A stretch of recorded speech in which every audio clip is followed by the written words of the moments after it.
I've been playing the Global Mobilization DLC for well over a year now, and after all this time, I've finally gotten around to doing a video review on it. But to introduce the expansion, I must quickly go over the Operator DLC concept. The idea is to provide new, high-quality content published by Bohemia, but made by outside dev teams, in this case, Vertex Macht. This means that the CDLC content is treated differently, and not available in the base game unlike regular DLCs, which is very important to note if your goal is to use this content in regular servers.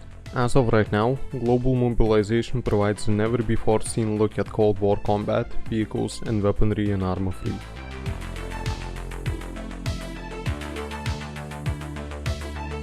To start off with, the campaign isn't great. It's plagued with issues coming over from the base game, nearly all of them having to do with the Arma AI being simply horrible. This means that the campaign was designed to be as simple as possible, in order to prevent bugs. However, this didn't really work, as there's lots of stupid and unexplainable issues when AI tries to accomplish even some of the most basic tasks. However, only a very small demographic plays Arma for the campaign, and the real fun is hidden in the multiplayer experience.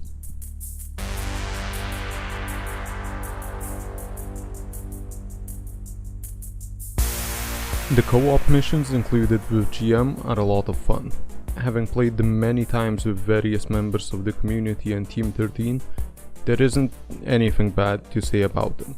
They're simple yet interesting, and a blast to play with friends. It's something I wish we had more in vanilla Arma.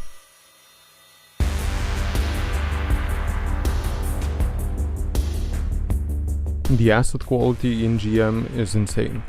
It's something never seen before in Arma on this scale, as even some of the vanilla vehicles and rifles look outdated compared to what is present in the DLC. The vehicles are fun to use and realistic, the models are exceptionally well done, and the variety of them is large. Every one of the 4 factions is unique, seeing as every nation gets different variations of weaponry. This means that the Danish differ from the West Germans, and that the Poles also get different equipment compared to the East Germans. I won't delve deeper into that, but I recommend taking a look at what composes these factions yourself. This quality is also not forgotten in the animations and sounds. Rifle reloads are as satisfying as it gets in this game, yet also grounded in realism, while the sound effects of various weaponry is both unique and realistic.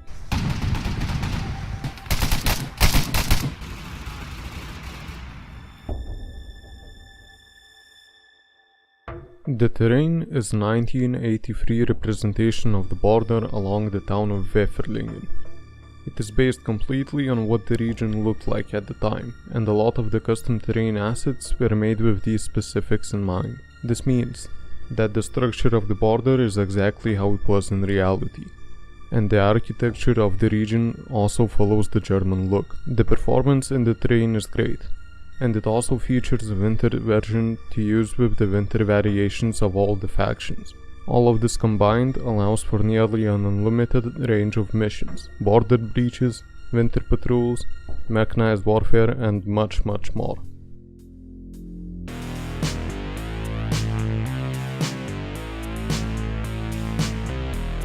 I wouldn't be able to mention GM without mentioning its community. The DLC's Discord is filled with enthusiasts of both Arma and the Cold War, and the communication between the players and the developers is outstanding. And when one of the devs, Montcalp, created a casual Arma 3 server for the community to play on, Team 13 formed. Although I may not play with them every time anymore, I'm forever thankful for that.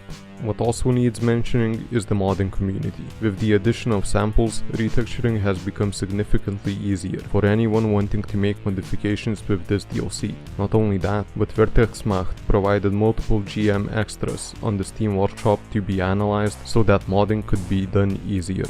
Alongside that, new variations of existing equipment also made it into the game to encourage modders and the community even more.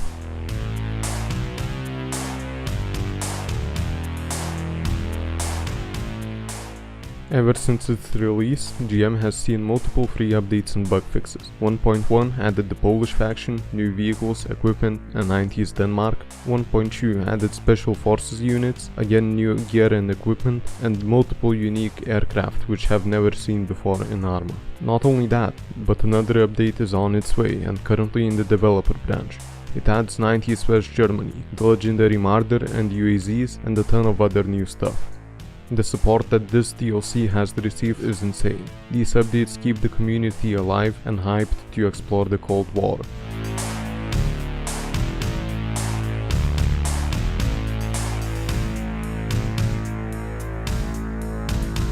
In conclusion, it's the highest quality expansion to Arma so far, bringing in tons more quality content than expansions like Apex. The only setbacks it faces are the campaign, plagued with AI issues from vanilla Arma, and the inability of using this content in non-GM servers. That leads me to my final points. If you're the type of person who expects to use this stuff in regular servers, or only play Arma for the campaign, it isn't worth it for the full price. However, if you're the type of person interested in the Cold War, or looking for new communities or settings to play in, it's definitely worth a try. I do not regret buying GM one bit, no matter how many nonsensical reviews it gets on Steam. For people still unsure if they should buy it or not, I recommend checking out the GM compatibility data on the Steam Workshop. You will face the same restrictions that come with other DLC, but you will be able to see the quality of these assets for yourself. Shit.